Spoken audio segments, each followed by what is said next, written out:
Of course, I said, though back then I hardly knew what pot was, let alone what it was supposed to smell like. To cover my ignorance, I pushed myself over the lip of the pool and charged off among the toddlers. "Watch it, Tilly," Sam called after me. Celeste was laughing. I heard the splash of her following me across the shallow pool. I think she laughed even harder when the little kid went down. I remember looking at him. He had colourful swimming shorts on. Red, maybe, or blue. He got up and was quiet for a moment before he began to cry. Blood started to run from his head, where he must have hit it on the pale blue tiles beneath the water. One of the women who had been sitting in the shallows chatting now stood. She had grey hair gathered up in a ponytail and was wearing red lipstick. "What's going on?" she asked, looking first at Celeste and then at me. "Who's supervising this child?" She was intimidating, this woman who wore bright red lipstick even in the pool. Before we could answer, the mum arrived, holding a baby wearing a sodden nappy and a rashie. "What's happened?" she asked the woman with the lipstick. Then she kneeled down beside the boy in the water, taking his chin in her hand and turning his face to examine his head. When I look back on it now, I think I can remember bumping the boy, the soft pressure of his body against my knee, the give of him, how he looked when he fell, the blood coming from his head. I was scared of getting into trouble.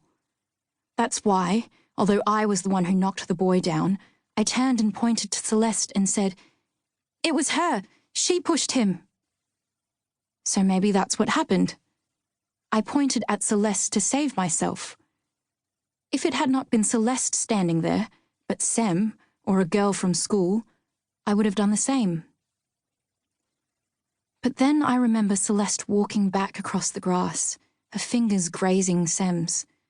The way she had leaned in, almost mocking me, asking me if I knew. The heat of anger rippling through my shoulders as she laughed. I can remember it that way too. I turned and pointed at Celeste because I wanted to punish her. And then there's another memory, one that comes just as easily. Celeste was the one who knocked down the boy. I turned to look back and saw her standing over him, laughter dying on her lips at the sight of the blood coming from his head. I pointed to Celeste because she was the guilty one. The more I think on things, one way or the other, the more real they seem. That I was afraid of getting in trouble, or that I wanted to punish Celeste, that it was her fault, or mine. I can believe it either way. I think I must have gone to fetch my mum and Celeste's mother Christina from the lap pool. By the time we'd returned to the wading pool, Sem was gone. There is a swimming pool in the town near where I'm staying now, and I like to go there and sit in the bleachers by the lap pool.